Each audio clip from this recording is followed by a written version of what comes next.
Então, boa noite a todos. Sejam todos muito bem-vindos a mais uma reunião de estudos nossa do MEPGZA, em parceria com o Espiritismo.net. Continuamos ainda na revisão do estudo que fizemos sobre a Carta aos Gálatas, né? Hoje na terceira semana. Já. Vamos ver até onde vai isso, né? Já estamos no capítulo 3, né? Adentramos, começamos já. Estamos aqui para hoje a partir do versículo 10. E o versículo 10 diz o seguinte: e os que são pelas obras da lei, esses estão debaixo de maldição, pois está escrito: maldito todo aquele que não se atém a todas as prescrições que estão no livro da lei para serem praticadas. Então, peraí, pessoal, mais duas pessoas entrando aí. Então, vamos lá. Lembrando, né, que quando Paulo fala de obras da lei, ele está se referindo todas as questões exteriores que a lei mosaica exigia do judaísmo, né? Ele está se referindo a isso, né? E quando ele fala em fé, ele fala não só em acreditar, né, a fé em Jesus Cristo, não só em acreditar em Jesus Cristo, mas vivenciar, né, vivenciar tudo aquilo que está dentro dos ensinos de Jesus, né? Então, vamos reler isso aqui, ó. E os que são pelas obras da lei, então as obras da lei, ou seja, todos aqueles que estão seguindo todas aquelas questões exteriores, né? Esses estão debaixo da maldição, pois está escrito: maldito todo aquele que não se atém a todas as prescrições que estão no livro da lei para serem praticadas. Ele está citando aqui um versículo que está lá em Deuteronômio 27, 26, que diz: maldito seja aquele que não mantém as palavras dessa lei, não pondo-as em prática. Né? Então, o texto faz parte das 12, esse texto de Deuteronômio, né?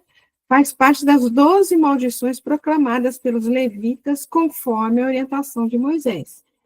Então, segundo o seu entendimento, a lei é moral, e o que mais importa nela é a prática da virtude e não o seu caráter legalista. A prática da virtude e não as questões exteriores, né? Mesma coisa. Em outros momentos, o apóstolo nos diz que aquele que não conhece a lei, tudo o que faz é lei, mas o que conhece a lei e não a pratica, é punido pela lei.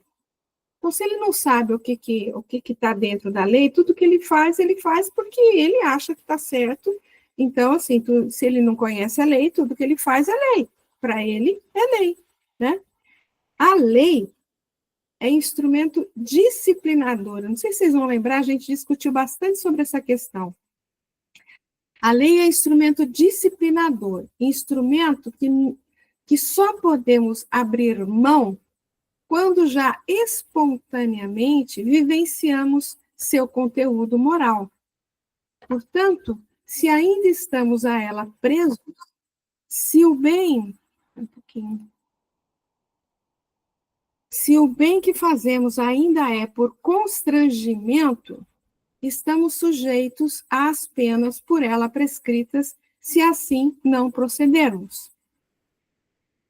Não esqueçamos que, segundo a orientação dos espíritos superiores, a lei de Deus está gravada em nossa consciência.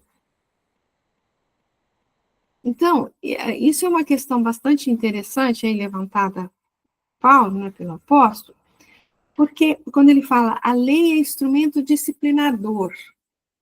Então, é o seguinte, muitas coisas são feitas pelas pessoas, ou as pessoas deixam de fazer, simplesmente porque a lei consta na lei que você pode ou que você não pode fazer determinadas coisas, né?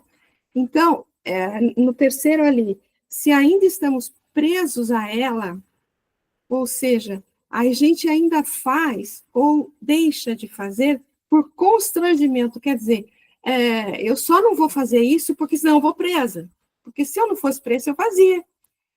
Esse é o constrangimento, né?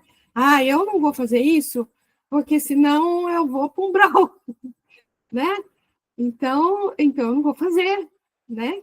Então, ainda é um constrangimento, não são coisas que nós fazemos ou deixamos de fazer, simplesmente porque, como está no último ali, porque está gravado na nossa consciência, a gente já está vivenciando aquilo, e essas atitudes feitas ou as que a gente deixa de fazer, a gente age dessa forma por espontaneidade, porque a gente já está vivenciando com o conteúdo moral que está dentro dessa lei, né?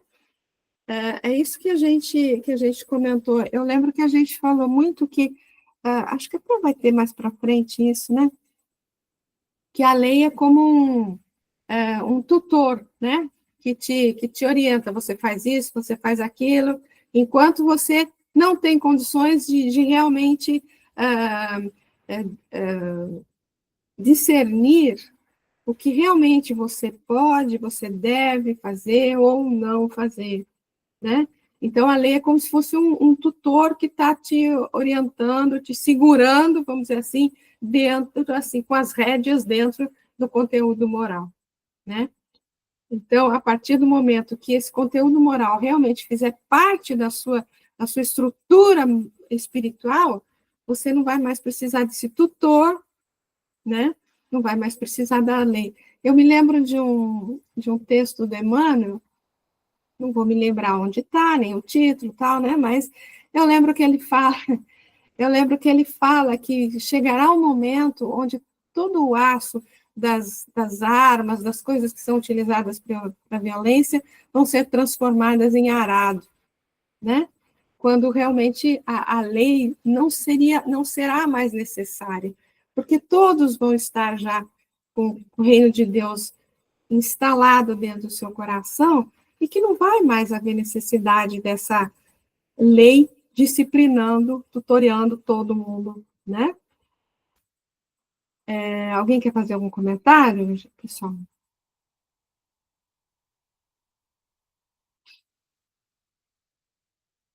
Não? Prosseguimos mais um pouco? Então, vamos lá. E que pela lei ninguém se justifica diante de Deus é evidente, pois o justo viverá pela fé. Ora, a lei não é pela fé, mas quem pratica essas coisas por elas viverá. Então, e quem é pela lei, a lei de Moisés, né? Imagina que vai ser justificado por todas aquelas questões exteriores que ele faz, não é isso? Mas ele fala ali no 12, né? Ora, a lei não é pela fé, né? Todas as questões exteriores não estão, não são o essencial mostradas por Jesus, né? Nada do que é exterior é o essencial. O essencial é o que a gente vive por dentro aqui, dentro do nosso coraçãozinho, né? Então, vamos ler mais um pedacinho aqui, vai. Depois eu testo o comentário de vocês. Ele vai citando, de diversos momentos, ele vai citando o Antigo Testamento, né? Porque ele quer mostrar que, inclusive, está lá no Antigo Testamento todas as questões que foram mostradas por Jesus, né? Então, aqui, mais uma vez, ele cita, ó, que está no Antigo Testamento, Abacuque 2:4, o justo viverá por sua fidelidade. Fazendo várias citações, Paulo prova que tinha muito conhecimento das leis de Moisés e do ensino de Jesus. Tornar-se justo diante de Deus era o objetivo de todos os judeus. Quando ele diz que o justo vive pela fé, é importante notar que, segundo sua leitura, não basta ter fé, é preciso viver pela fé, dar a vida pela fé. Então, quando ele diz que o justo vive pela fé, essa fé aqui, ele inclui não só os ensinos de Jesus, mas a fé em Deus, né? Deus, nosso Pai. Que ele, inclusive, ele cita, que a gente viu semana passada, ele cita Abraão, que foi movido pela fé em Deus, né? E na época de Abraão não tinha as leis de Moisés, né? Então ele foi movido pela fé. Então, quando ele diz que o justo vive pela fé, é importante notar essa questão, né? Que é preciso viver pela fé, dar a vida pela fé. Seguindo mais um pouco. Diante de Deus, não é a atitude exterior que conta, mas o que vai na intimidade da alma como sentimento da criatura. Em outras palavras, não basta fazer o bem. O que importa é nos tornarmos bons. Isso é importantíssimo, né? Porque muita gente pratica, aí, vamos dizer, a caridade com segundas intenções, né? Eu pratico a caridade porque eu sei que se eu não fizer caridade, eu vou parar no umbral. Só que se isso não estiver dentro do coração dele, realmente essa disposição para ajudar o próximo, né? Ou seja, ele não se tornou um bom ainda, como está escrito aqui, né? Eu vou ler de novo aqui. Em outras palavras, não basta fazer o bem. O que importa é nos tornarmos bons, pois aquele que faz o bem pode fazer por interesse pessoal, mas o que tornou-se bom ou justo faz o bem sempre, de forma natural, de forma espontânea, né? Essa é a fidelidade que devemos ter aos desígnios divinos, ao plano traçado pelo Criador para cada um de nós.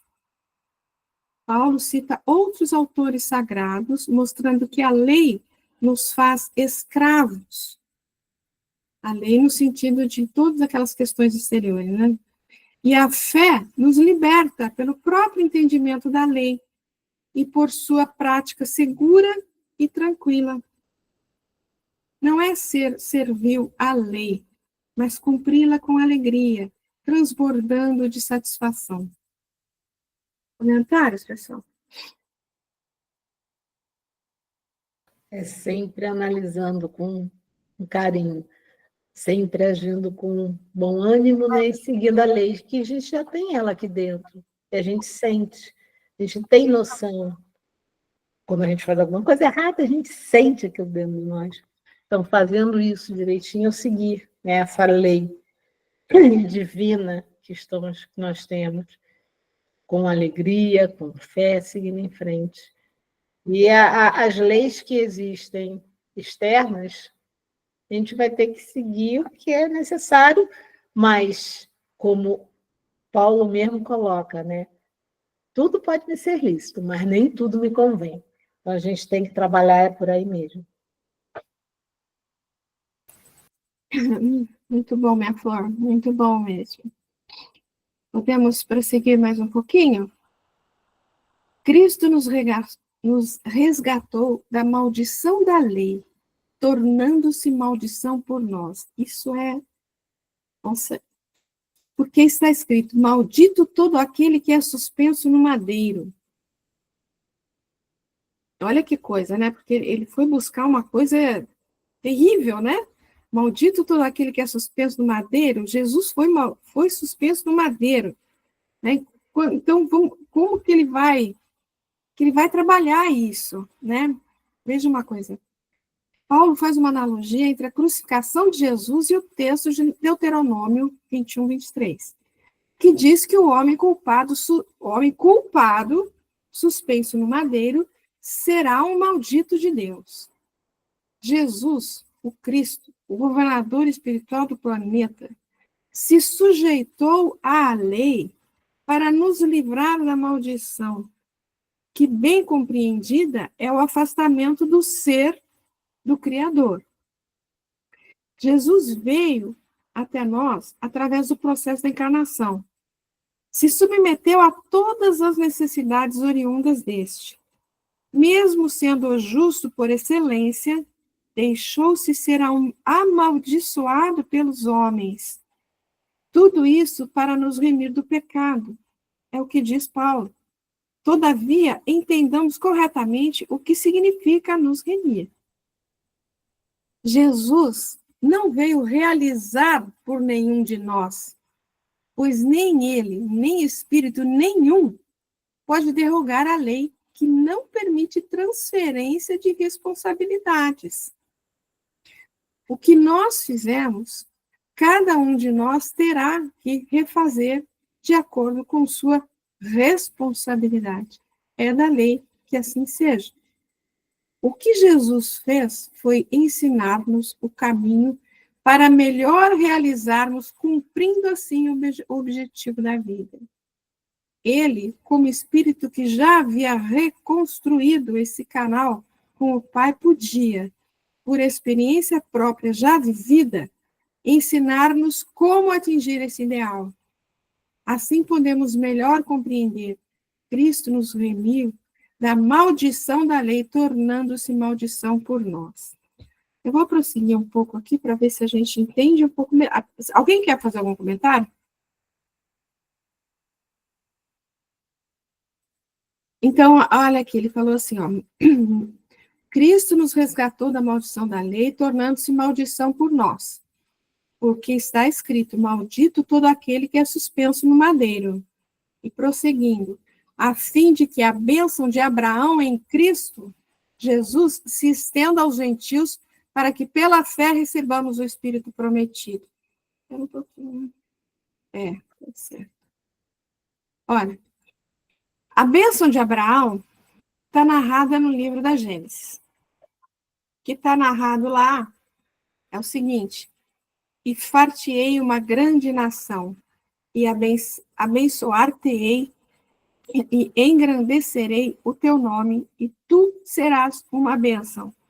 E em ti serão benditas todas as famílias da terra. Ou, em algumas traduções, está todas as nações da terra, né? Conforme a tradução, tá? Então, o levou fora e disse, olha agora para os céus e conta as estrelas, se as pode contar. E disse, assim será a tua semente. E creu ele no Senhor, e foi-lhe imputado isto por justiça. A promessa do Senhor a Abraão dizia respeito a toda a humanidade. Em ti serão benditas todas as famílias da terra. Mas o povo hebreu tomou-a só para si e achava-se o povo eleito, enquanto que os outros, os gentios, não participavam da bênção. Paulo, que era de origem farisaica, enquanto fariseu, também considerava do mesmo modo. Porém, a partir de sua conversão em Damasco, quando conheceu o Cristo, compreendeu claramente esse erro de interpretação, pois entendeu o que Jesus dissera quando afirmou não ter vindo derrogar a lei, mas ampliar o seu entendimento.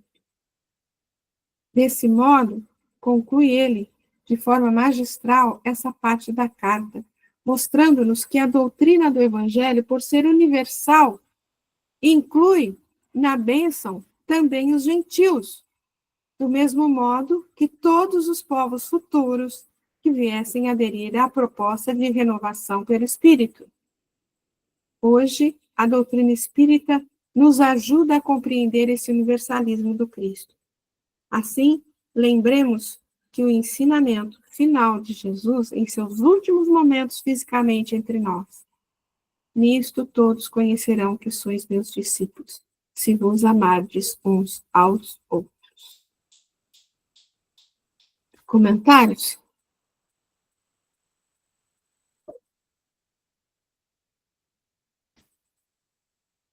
Então, ele está falando daquele outro, quer dizer, se não seguirmos a lei, né, se a gente não olhar para essa lei divina que nós temos interiorizada, aí sim será maldita, né, amaldiçoado se estiver no madeiro, não Jesus, porque ele cumpriu a lei praticamente, né? A gente entender isso.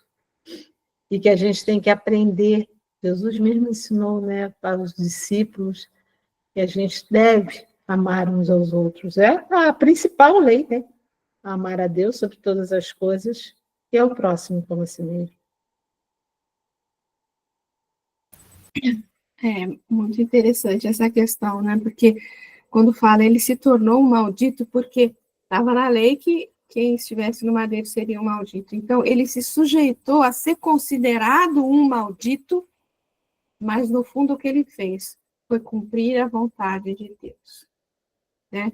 Mostrou que é cumprindo a vontade de Deus que a gente vai chegar nesse último que você citou aí, né? Nisso todos conhecerão que sois meus discípulos, se vos amardes uns aos outros. O que está na lei, né? A primeira lei, né? Amar a Deus sobre todas as coisas, e a segunda, que é semelhante à primeira, amar o próximo como a si mesmo.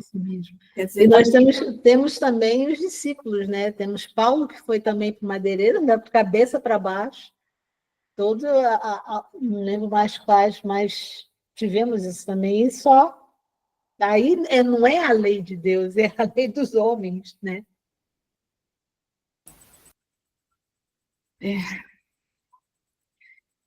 Eu acho assim, Paulo era incrível, né? Porque ele faz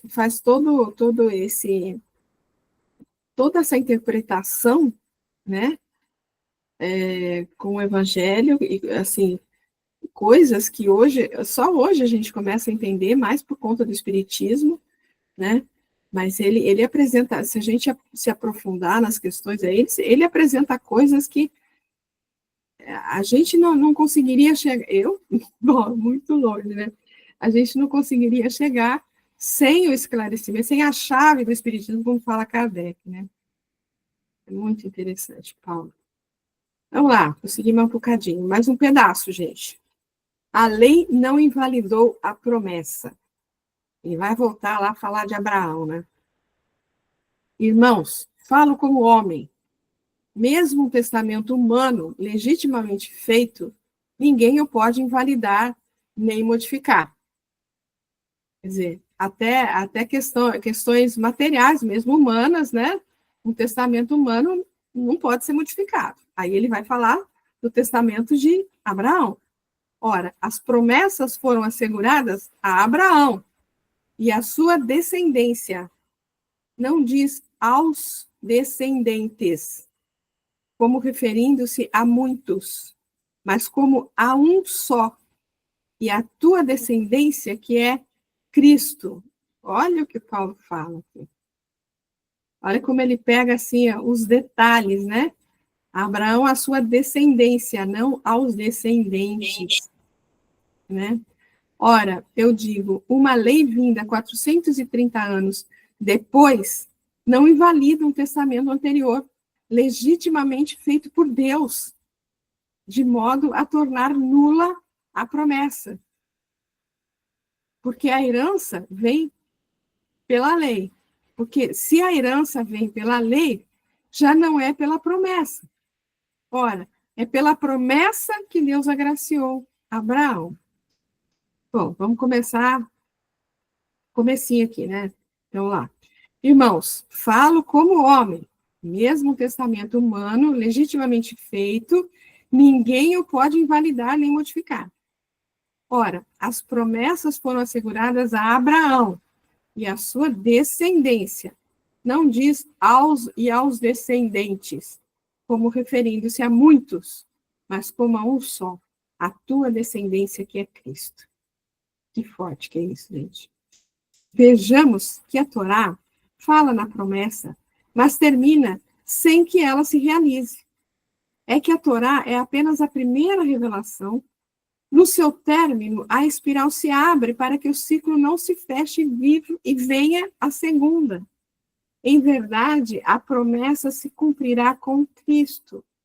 Porém, ainda na época deste, se cumpriu para poucos, pois pelo pouco amadurecimento da humanidade, ele teve que renovar a promessa que seria cumprida posteriormente com o advento do Espírito da Verdade. Então, vamos prosseguir mais um pouquinho aqui. Se no plano exterior, esse paráclito pode ser entendido como o próprio Espiritismo, em sua feição consoladora, informadora e formadora de uma nova criatura no plano íntimo, é a volta do Cristo em nós. É o resplandecer da luz íntima que temos e que apagou-se através do rompimento da aliança e do afastamento da lei e do Criador. Vocês entenderam? Quer que eu leia de novo? Eu vou ler de novo, ó. Se no plano exterior, esse paráclito pode ser entendido como o próprio Espiritismo, em sua feição consoladora, informadora e formadora de uma nova criatura, se no plano exterior é isso, no plano íntimo é a volta do Cristo em nós. É o resplandecer da luz íntima que temos e que apagou-se através do rompimento da aliança e do afastamento da lei e do Criador. Então, se o Espiritismo vem trazer essa feição consoladora, informadora, tal, mas se você considerar isso no plano íntimo, o que representa isso para o teu íntimo? Representa a volta de Jesus, né? Mas a volta de Jesus dentro de nós, né? No nosso íntimo. Por quê? Por que ele teve que voltar? Porque a gente se afastou de Deus, a gente se afastou do Criador. A humanidade passou por uma inquisição, gente. Não é? Então, novamente, a humanidade correu aí por caminhos muito distantes da lei do Criador. Então, vem o Espiritismo para trazer de volta aquele cristianismo nascente e trazer de volta o Cristo para nós, dentro de nós. Paulo era um espírito preparado para exercer a sua missão. Se no princípio ele teve dificuldade de compreendê-la e aceitá-la, enquanto era fariseu, né? Quando converteu-se, todo o seu potencial veio à tona. E com o perseverar no caminho do Senhor, foi cada vez melhor compreendendo as verdades imorredoras. Porque depois da conversão dele na entrada de Damasco, né, a gente tem que lembrar que ele primeiro fez uma tentativa lá em Damasco e foi assim, tido como por ridículo, por louco, por desvairado, sei lá. Mas depois ele passou 3 anos no deserto com Áquila e Prisca, estudando o Evangelho. E Áquila e Prisca foi assim, aquela dádiva divina no caminho dele, né? Na vida dele, porque também eram cristãos, né? Inclusive foram perseguidos por ele próprio, né? A família deles, né? Foi perseguida por ele próprio, né? Então ele teve ali não só a possibilidade de por 3 anos estudar esse ensinamento do Cristo, como trabalhar dentro dele o perdão, o auto-perdão, por conta da família de Áquila e Prisca, né? Ele teve como realmente sentir todo o peso de tudo que ele tinha feito ali, né? E então, quando ele se converte, como está aí, todo o seu potencial veio à tona. E com o perseverar do caminho, ou seja, depois desses 3 anos com Áquila e Prisca, ele foi para Jerusalém, lá na Casa do Caminho, conversou com Simão Pedro, ficou lá, parece que 15 dias, salvo engano, não é? E por orientação do próprio Pedro, ele foi para Damasco, foi para Tarso buscar entendimento com a própria família dele. O pai dele né, não o entendeu, apesar de que deu uma ajudinha lá para ele, monetária, né? E com essa ajudinha monetária do pai, ele se transformou num tecelão que ficou em Tarso por, parece que mais 3 anos, não me lembro certo, né? Ficou ali por mais algum tempo, provavelmente perseverando no estudo, obviamente, né? Perseverando no estudo, quer dizer, foi para depois realmente ele ser buscado por Barnabé e começar realmente a jornada dele, né?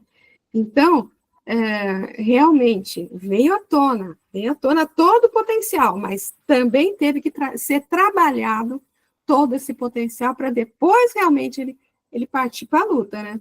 Ele partir para a luta, né? Fazer as viagens, inaugurar as igrejas, tal, né?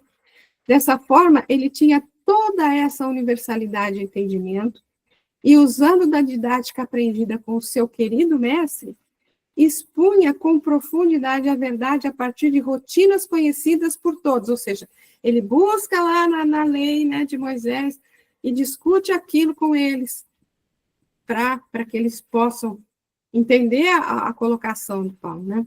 Assim, ele compara o testamento humano, exarado na forma da lei, o que todos entendiam, com o pacto proposto por Deus a Abraão e a sua descendência, fazendo compreender-se numa análise minuciosa da Escritura que essa promessa era cumprida em Cristo, pois era o representante maior de toda a descendência humana no orbe que ora estamos vinculados. Tudo bem, criança?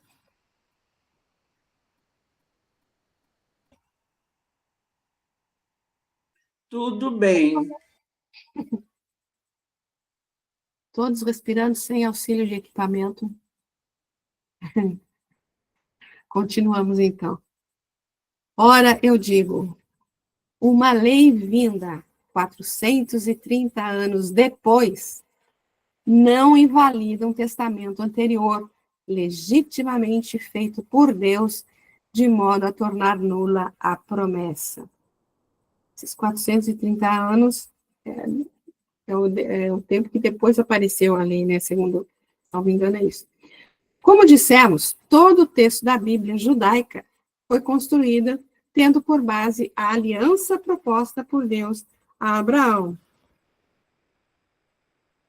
Paulo nos lembra aqui que uma aliança feita e validada por Deus não pode ser anulada por uma lei meramente humana, mesmo que essa lei seja de grande utilidade para disciplinar um povo rebelde. Os 430 anos citados por Paulo representam o tempo que separa Abraão e os primeiros patriarcas da lei instituída por Moisés. Então, ele está falando, né, que a lei de Moisés surgiu 430 anos depois de Abraão, né?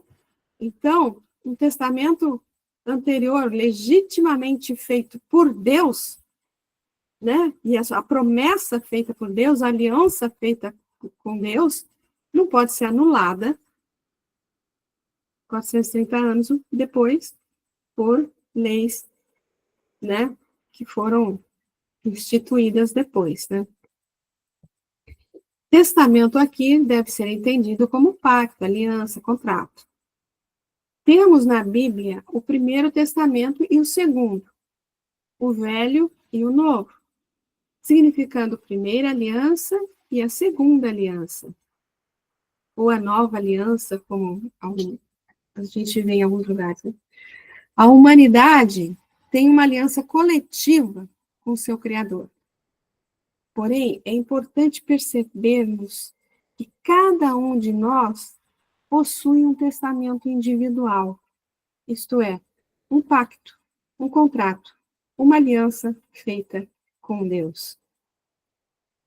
Antes de encarnar, fruto de laboriosa programação, realizamos um contrato a ser cumprido com Deus, que em nosso domínio é a consciência individual que possuímos. Toda vez que afastamos-nos das cláusulas acordadas, a dor, que é o sinal de alerta com o qual o Pai nos lembra da proposta inicial, nos convida a um retorno a um plano de maior espiritualidade. Então, esse contrato, né, essa aliança individual aí, né, esse testamento individual, na verdade, é a nossa programação reencarnatória, né? A gente faz um pacto antes de ver. Não, vou cumprir tais coisas, não é isso? E quando a gente se afasta, está no livro dos Espíritos também, né? Quando a gente se afasta das leis de Deus, é quando vem a infelicidade, é quando vem a dor, né? E como está aí muito interessante, né? A dor, na verdade, a infelicidade, é um sinal de alerta para que a gente, é como que um puxão de orelha, né? Para que a gente realmente reflita que a gente está pegamos uma trilha errada aí, né? Estamos nos distanciando do objetivo maior da nossa vida. Paulo nos lembra que um testamento legitimado por Deus não pode ser desfeito por poderes ou determinações puramente humanas. Assim, as leis humanas tenham vindas elas 400, 500 anos ou mais depois do acordo validado por Deus e por nossa consciência, que é Deus em nós, são sempre transitórias. E o que vale mesmo é a satisfação e a alegria de obedecermos às cláusulas originais. Deste modo, reflitamos qual é o testamento de cada um de nós. Comentários, crianças.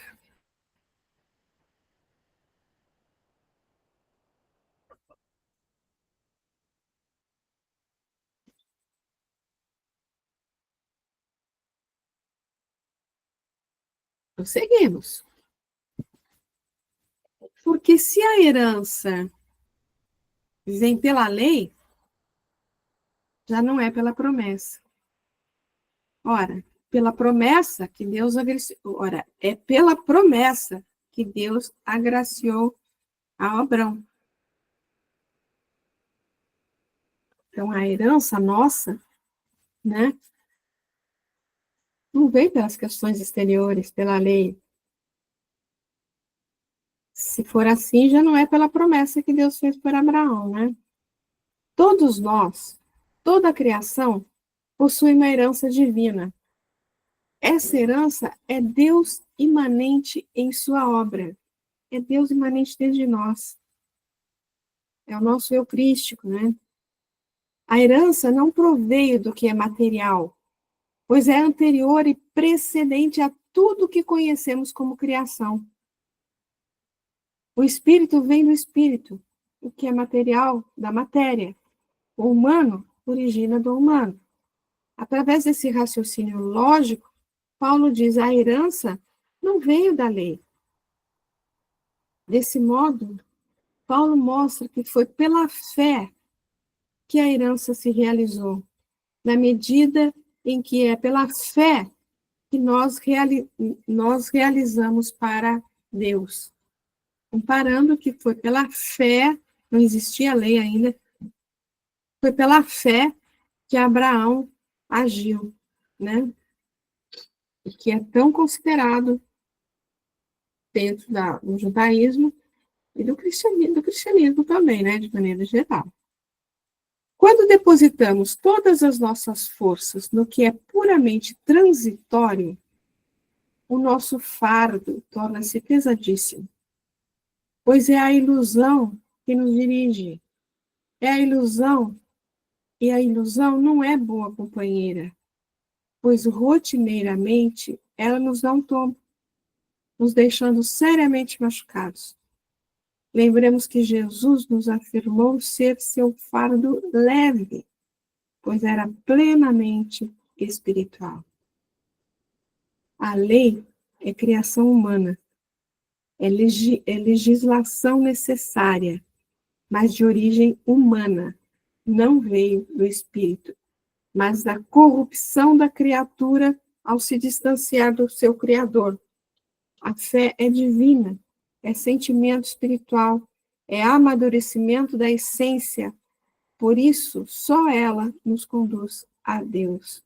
Quando ele fala ali que a lei não veio do Espírito, mas veio da corrupção da criatura ao se distanciar do seu Criador, então, quando Moisés viu aquele povo tão rebelde, que não tinha direcionamento nenhum, né? Corrupto, na verdade. É isso.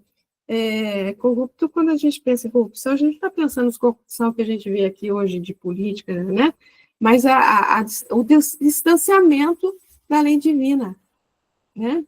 Então, o que foi? Moisés criou todas aquelas leis por conta dessa corrupção da criatura, por conta dessa rebeldia, vamos dizer assim, melhor, talvez dizendo, por conta dessa rebeldia toda das criaturas, que ele precisava, de alguma forma, direcionar. Então, a lei, lembra que a gente falou no começo? Ela é necessária enquanto a gente não tem um certo senso moral, né? Que a gente não precisa desse cabresto, vamos dizer assim, que é a lei nos disciplinando, né? Só o que é espiritual é perene por ser divino.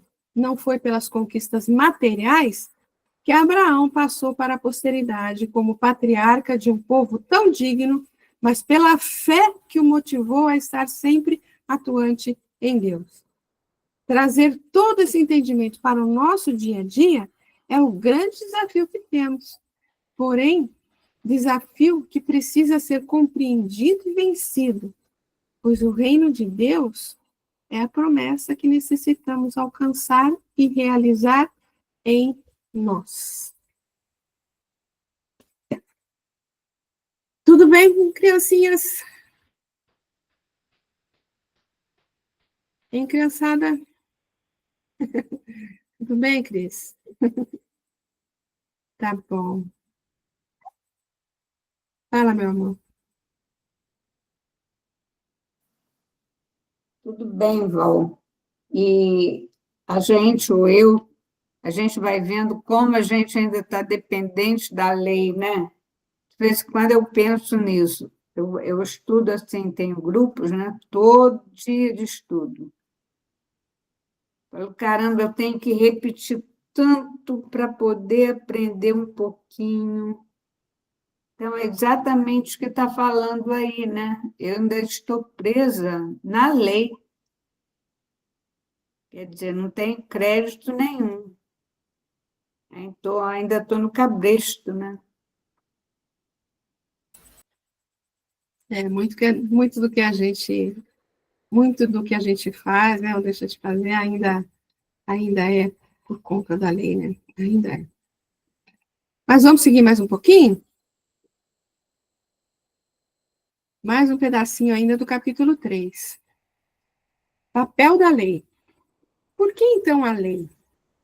Foi acrescentada para que se manifestassem as transgressões, até que viesse a descendência, a quem fora feita a promessa promulgada por anjos, pela mão de um mediador. Ora, não existe mediador quando se trata de um só, e Deus é um só. Então, a lei é contra as promessas de Deus? De modo algum. Se tivesse sido dada uma lei capaz de comunicar a vida, então sim, realmente a justiça viria da lei. Mas a Escritura encerrou tudo debaixo do pecado, a fim de que a promessa pela fé em Jesus Cristo fosse concedida aos que creem. Então, vamos por partes, né? Vamos ver aqui, ó, comecinho. Por que então a lei? Foi acrescentada para que se manifestassem as transgressões. Ou seja, para que a gente entendesse o que seriam as transgressões, né? até que viesse a descendência, a quem fora feita a promessa promulgada por anjos, pela mão de um mediador. Ora, não existe mediador quando se trata de um só, e Deus é um só. Esses versículos são de suma importância para a análise da revelação e dos religiosos em seu aspecto mais comum. A lei foi dada por causa das transgressões, da rebeldia do povo, né, que não tinha um direcionamento. Era um povo que estava há 400 anos debaixo de uma grande violência, né, de uma grande injustiça, escravo, que não tinha nada, nenhuma lei, nenhuma regra que os defendesse. Né? Então, ele era um povo muito rebelde, muito revoltado, provavelmente violento, porque estava acostumado a ser tratado com violência. Né? Então, a lei foi dada por causa das transgressões. Aqui podemos diferenciar o material didático, a lei, e a essência da mensagem.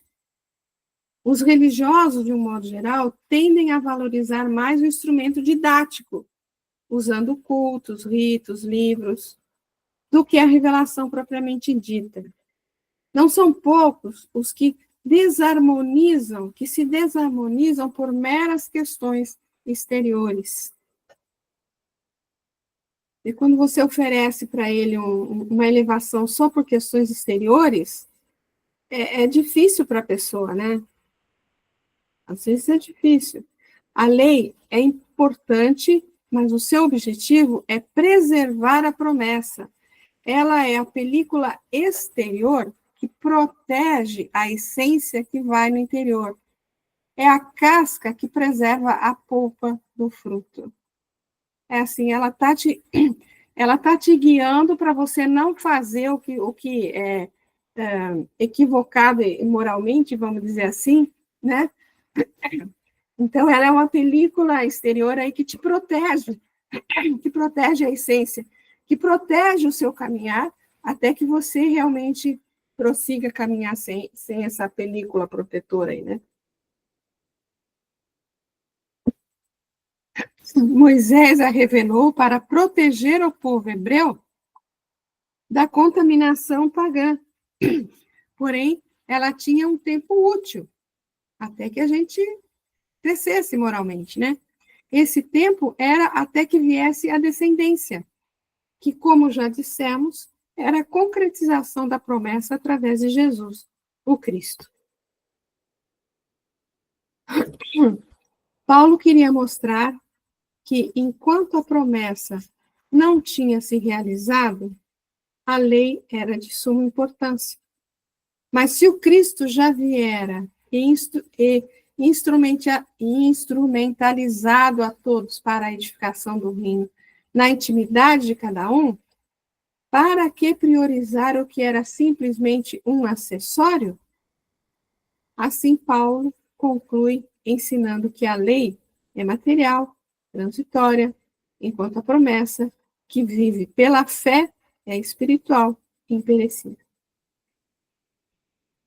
Através de excelente didática, mostra ele aos judaizantes religiosos de todos os tempos que o conteúdo é mais importante que a forma, que a música é prioritária em relação à partitura, que o mapa não é o território.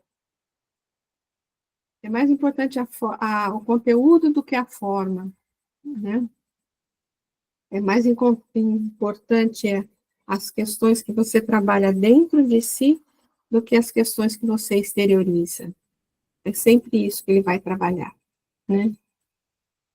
Comentários, crianças? Hoje vocês estão caladinhas, hein?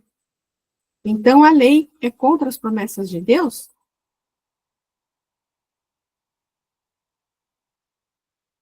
Então, a lei é contra as promessas de Deus? De modo algum. Se tivesse sido dada uma lei capaz de comunicar a vida, então, sim, realmente a justiça viria da lei. Comunicar a vida, gente, olha só.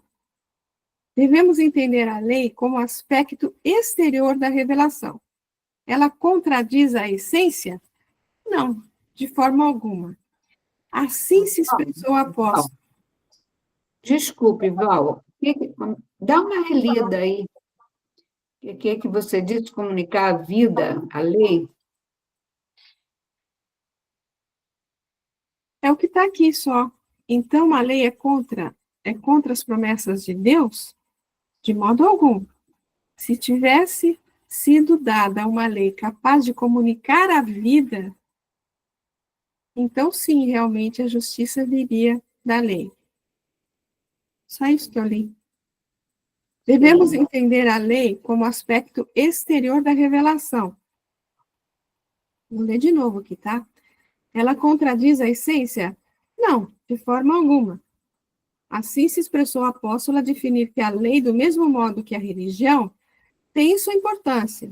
Porém, ela jamais poderá ser tida como o fator principal da revelação em si. Ou seja, precisamos ainda da religião, mas necessitamos muito mais de religiosidade.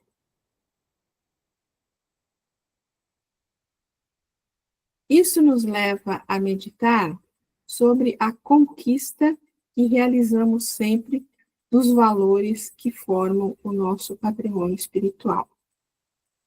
No início, temos que fazer um grande esforço para vencermos os condicionamentos e fixarmos em nós o novo, ou as virtudes agregadas como conquistas efetivas. Tais conquistas se formalizam em nós pela repetição, pela disciplina, pela lei. A lei não é capaz de comunicar a vida.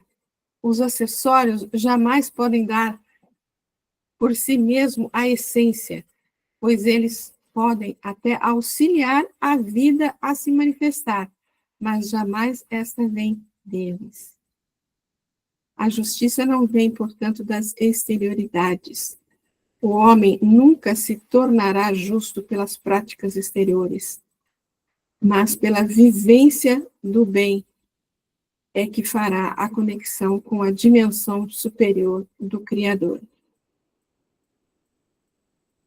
Olha, eu vou voltar aqui, ó. No início, temos que fazer um grande esforço para vencermos os condicionamentos. Ou seja, no início, hoje, nós já estamos, assim, bastante...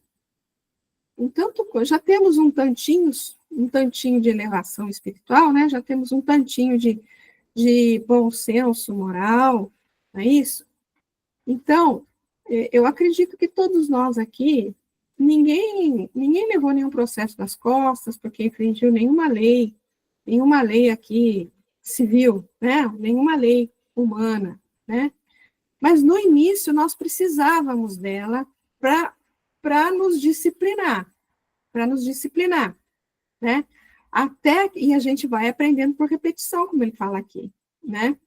Até chegarmos num certo momento onde a lei vai ser dispensável, né? Vai ser dispensável, não vai haver mais necessidade de tudo isso. Como Emmanuel falou para a gente aquele texto, vamos procurar aquele texto lá, não sei onde que ele está. Então, a lei não é capaz de comunicar a vida, a lei não é capaz de nos transformar, mas ela nos auxilia. Então, os acessórios jamais podem dar por si mesma a essência. Eles podem até nos auxiliar à vida, porque a lei foi disciplinando o nosso caminhar, né, para que a gente fosse aprendendo realmente o que é importante, o que é essencial dentro da lei divina, né? Então, a lei, ela ajudou, mas ela realmente não comunica a vida em si, né? Então, a justiça não vem, portanto, das exterioridades. O homem nunca vai se tornar justo pelas práticas exteriores, ficar lavando a mão, ficar fazendo isso, ficar fazendo aquilo, acendendo velhinha, sei lá.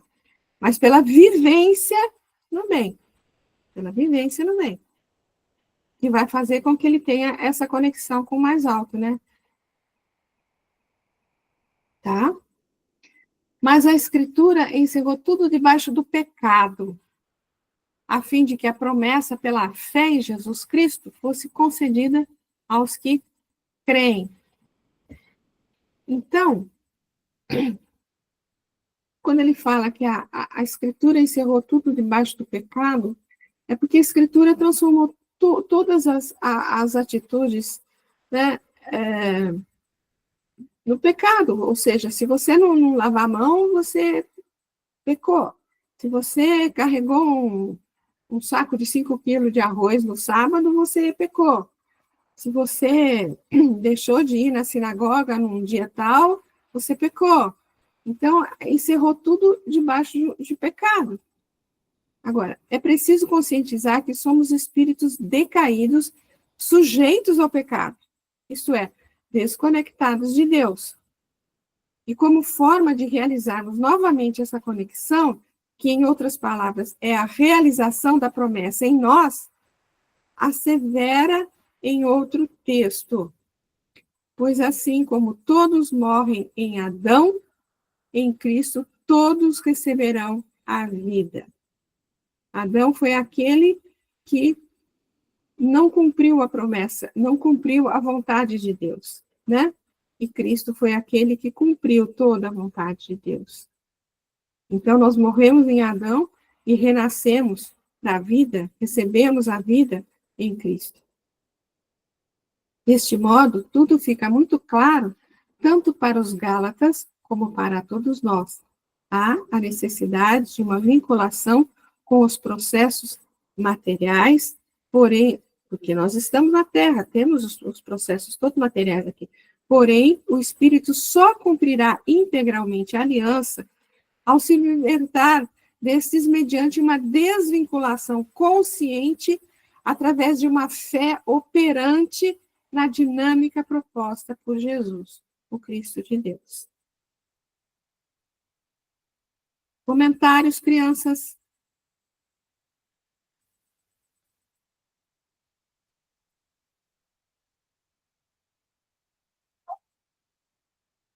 Cadê Jussara, Didma? Estão tão caladas. Você pode repetir, Alcione? Cadê a Didma, Jussara, que pararam de falar? Cada um fala na medida que sente necessidade de falar. Tinhas, né, Val? A gente não pode obrigar ninguém, a gente fica muito feliz quando vocês se manifestam, mas não posso obrigar ninguém a falar alguma coisa. Então, falei. Não posso obrigar. Bom, prosseguindo aqui, vai, gente. Advento da fé, mais um trechinho da carta. Quem sabe a gente termina o capítulo 3 hoje, vamos ver. Antes que chegasse a fé, nós éramos guardados sob a tutela da lei, para a fé que haveria de se revelar. Ele vai praticamente repetir, né, o que está lá, mas assim, de outra maneira, com outras palavras aqui. Assim, a lei se tornou nosso pedagogo até Cristo, para que fôssemos justificados pela fé. Chegada, porém, a fé, não estamos mais sob pedagogo. Vós todos sois filhos de Deus pela fé em Jesus Cristo. Pois todos vós que fostes batizados em Cristo, vos vestistes de Cristo. Olha que lindo isso, vos vestistes de Cristo. Não há judeu nem grego, não há escravo nem livre, não há homem nem mulher, pois todos vós sois um só em Cristo Jesus. E se vós sois de Cristo, então sois descendência de Abraão, herdeiros segundo a promessa. É muito lindo isso.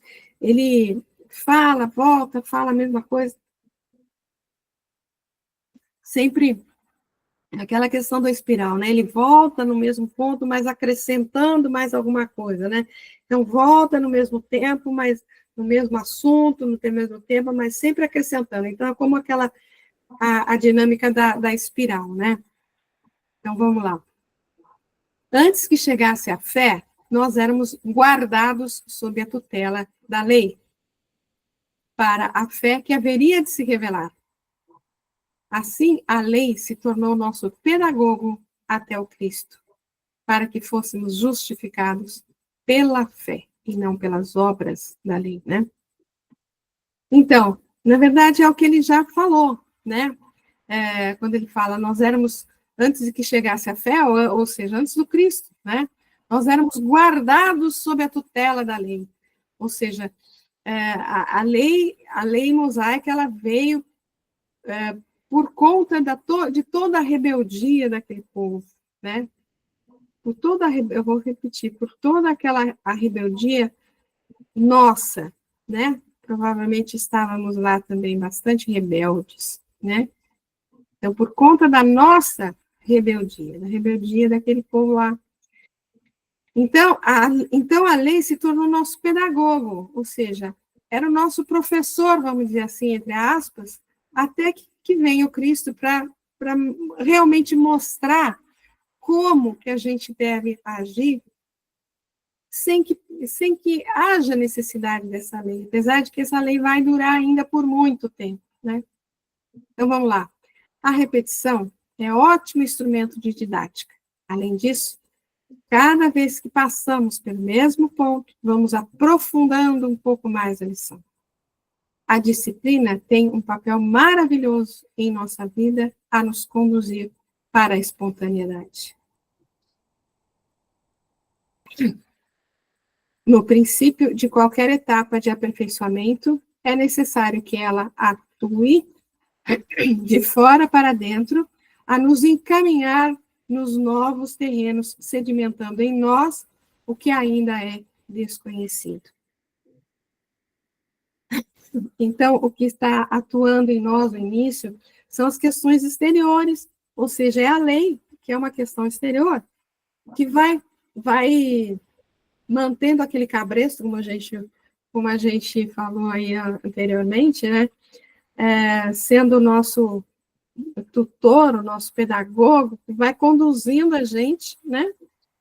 Então, ela atua de fora para dentro, porque são regras exteriores, são regras da lei civil que eu tenho que seguir, né? Senão, eu vou me dar mal, não é isso?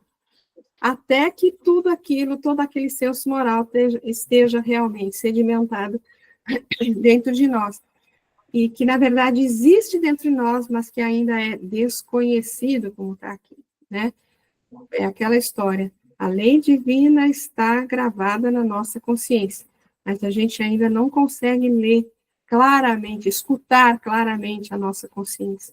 O dia que nós realmente conseguirmos ouvir a nossa consciência, claramente não vai mais haver necessidade de lei. Nós estaremos definitivamente conectados com o Pai. Explicando isso, Paulo nos diz, antes que chegasse a fé, antes de Jesus, nós éramos guardados sob a tutela da lei. Mas antes que chegasse a fé, antes que realmente a nossa fé seja essa fé valorosa, né? Que realmente nos conduz, né? Então, nós ainda estamos nessa antes que chegasse a fé, né? Que a gente ainda dá as nossas escorregadas, né? Destaque: a lei representa a disciplina, a fé, a espontaneidade a ser conquistada com o amadurecimento. A evolução é a vontade de Deus que se cumpre sempre. Desse modo, é certo que o amadurecimento, que é o dinamizar de potências latentes, irá se revelar. A gente pode ainda ser rebelde um tanto quanto, mas todos esses potenciais existem latentes dentro de nós e eles vão se revelar. é a vontade de Deus. A evolução é a única fatalidade da nossa existência. Né? Lembremos, revelar é tirar o véu. Ou seja, a virtude já estava lá, em potencial. É o que a gente falou, já está na nossa consciência a lei.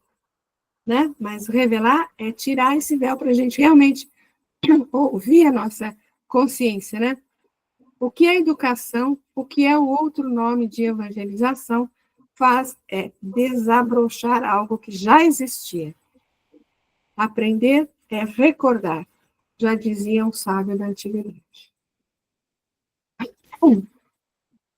É muito bonito isso, né? Ver que a gente tem tudo gravado na nossa consciência, tudo.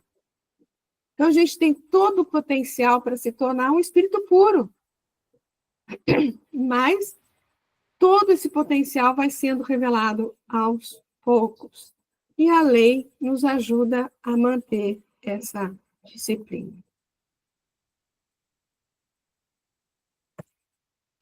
Chegada, porém, à fé, realmente, quando a gente conseguir essa fé realmente forte, firme, né, que não vacila, né? Então, chegada, porém, à fé, não estamos mais sob pedagogo, não precisamos mais da lei. Vós todos sois filhos de Deus pela fé em Jesus Cristo. O que é uma conclusão didática do apóstolo é também um alerta, um chamamento de atenção. Quando crianças espirituais, precisamos de um pedagogo ou lei para, através da disciplina, nortear a nossa conduta. Ao tornarmos-nos adultos em matéria de espiritualidade, educados pelo Evangelho, não mais necessitamos da cartilha infantil. O que sabe andar sozinho não precisa mais de guia. O aluno formado dispensa o professor. Dar testemunhos comprometidos com o Evangelho representa a formatura na escola da fé.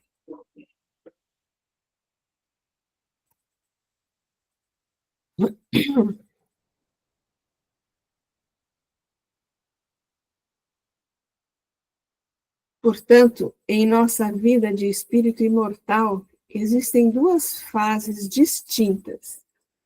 Uma, a que éramos antes de conhecer o Evangelho, e outra, que deve ser bem diferente após a compreensão das lições do excelso pastor.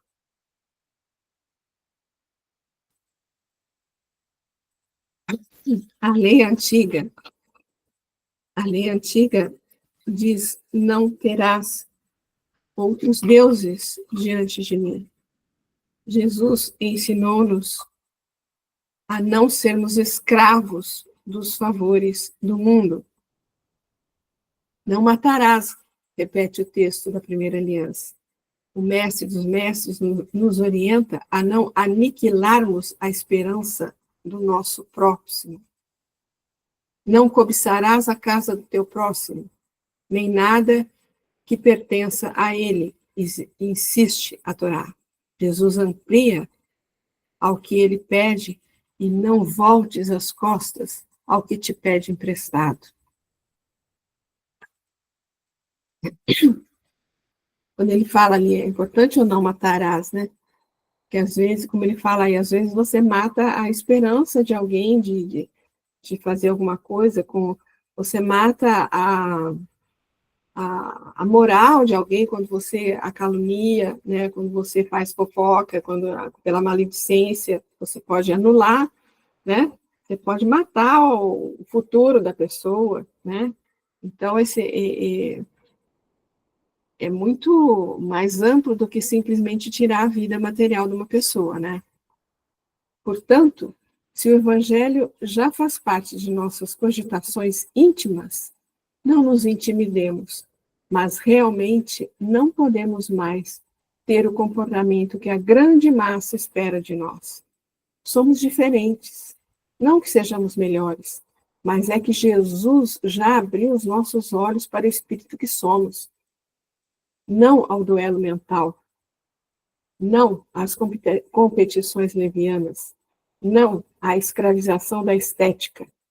Repitamos com Paulo: vós todos sois filhos de Deus pela fé em Cristo Jesus.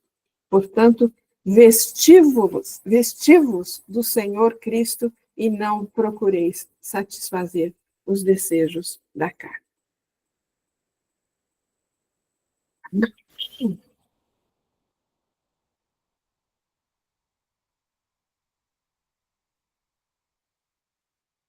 Pois todos vós que fostes batizados em Cristo, vos vestistes de Cristo. O batismo cristão tinha como significado principal arrependimento e conversão. Converter-se é transformar-se, mudar de forma de vida. O conhecimento do Evangelho e sua verdadeira compreensão leva-nos à conversão em nova criatura. Para nós, os espíritas, o batismo representa muito bem o ato de reencarnar. E não tem esse por objetivo o arrependimento do espírito que errou e, consequentemente, sua conversão ao bem? Né? Quando a gente volta com uma proposta, com um planejamento reencarnatório, né? Não representa que a gente está tentando nos tornarmos uma outra criatura, agora realmente conectada com o mais alto, não é? Não é a nossa conversão ao bem, essa retomada da matéria, assim como uma proposta de melhoria? Então, a gente pode encarar a nossa reencarnação como um batismo. Ser batizado em Cristo transcende o ato de reencarnar-se por lei, pois isto todos vão fazer, mas é, antes de tudo, nascer do Espírito, ou como diz Paulo, renovar pela transformação da nossa mente e revestir-vos do homem novo, criando segundo Deus na justiça e na santidade da verdade. Não é o simples ato de defender o ideal cristão, mas o de entregar-se de tal modo ao Cristo que nos tornamos capazes de viver uma nova vida. Esse é o compromisso íntimo daquele que adota o Evangelho como instrumento reeducativo. Então, quando ele fala ali, ser batizado em Cristo transcende o ato de reencarnar-se simplesmente pela lei, porque todos vamos reencarnar, mas muitos estão reencarnando compulsoriamente, né? Então, a lei nos faz reencarnar para nos melhorarmos realmente. Mas nem todos vêm com uma proposta, vêm assim conscientemente com uma proposta de renovação, né?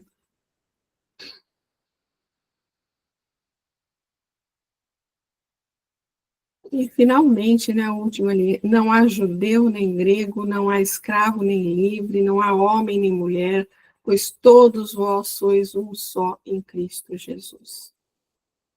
Esse talvez seja um dos mais belos versículos dessa carta. Nele, Paulo resume todo o objetivo desse iluminado texto, a universalidade da mensagem de Jesus e a liberdade oriunda da compreensão desta. A partir desse versículo, fica decretado para todos, principalmente para nós, que já nos compreendemos cristãos, o fim da intolerância religiosa, tão em moda hoje. Em Cristo, somos um, pois o amor unifica, nos faz criaturas de um só Criador. Somos todos irmãos. Dessa forma, questiona ele aos judaizantes, daquele tempo, e aos intolerantes deste, porque nos apegarmos à letra que escraviza, aos dogmas que dividem, aos ritos que exteriorizam, quando temos o Espírito que liberta, a fé que unifica, a essência que nos conduz ao âmago do entendimento, que é a verdade a nos fazer livres. E aí, criançada? Comentários? Sem comentários? Estamos... não tem mais um só. E se vós sois de Cristo, então sois descendência de Abraão, herdeiros segundo a promessa. Paulo volta a tocar em tema já comentado para concluir seu pensamento. Cristo é a descendência. Ele vai repetindo sempre, muitas coisas, né? Cristo é a descendência de Abraão. Nele se realiza a promessa, ou seja, o Espírito torna-se um com Deus através de sua cristificação, que é deixar que sua luz íntima, que é a centelha do Criador, se resplandeça em toda a totalidade. Como a gente falou, né? A gente tem todo o potencial para se tornar um espírito puro, mas a gente precisa, né, deixar que essa luz se resplandeça em toda a totalidade. Muitos de nós nos vangloriamos do nosso conhecimento espírita. É preciso que compreendamos que conhecer é sim necessário, e até um bom avanço. Todavia, importa-nos saber que é preciso cuidar do mais importante, que é a nossa iluminação espiritual, sem a qual não poderemos adentrar nos terrenos do reino. Que é preciso cuidar de vivenciar a mensagem do Cristo. E aí? Todos vivos? Tudo certinho por aí? Por hoje a gente para por aqui, pessoal, porque aí, na sequência, a gente entraria no capítulo 4, tá? Então, vamos deixar o capítulo 4. Hoje andamos bastante. Encerramos o capítulo 3. Vamos deixar o capítulo 4 para a próxima semana. Certo? Algum comentário, alguma questão? Não? Estamos todos muito caladinhos? Então, fala, Glorinha. Oi. É só uma colaboraçãozinha aí, falando sobre, logo no início, quem estava falando sobre crucificação, né? Paulo não morreu crucificado, nem de cabeça para baixo. Quem morre crucificado de cabeça para baixo é Pedro. Ele morreu decapitado. Sim. Só para esclarecer, não ficar no equívoco, tá? Obrigada. Acho que não foi dito que ele foi crucificado. Ele fala, foi crucificado em Cristo, mas não no sentido físico, né? Sentido espiritual. Mas falou sobre crucificação, aí falou assim, ele foi inclusive de cabeça para baixo, mas não foi Paulo. Foi decapitado. Quem foi de cabeça para baixo foi Pedro. Foi Pedro. Isso. Ele morre decapitado. Muito bom. Muito bom. Então, tá. Então, agradeço a todos. Muito obrigado por estarem aqui comigo nessa reunião. A gente, então, encerra aqui hoje e voltamos a semana que vem com o capítulo 4, né? Se a gente encerrar o capítulo 4, a gente na outra semana já começa a retomar o capítulo 5 de Paulo. A Sueli queria falar alguma coisa?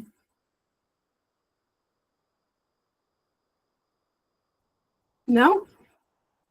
Não. Então tá. Então, pessoal, muito obrigado. Fiquem todos com Deus, vão com Deus. Cuidem-se. E se Deus assim permitir, semana que vem a gente está de volta com o capítulo 4 aí. Certo? Então tá. Até mais.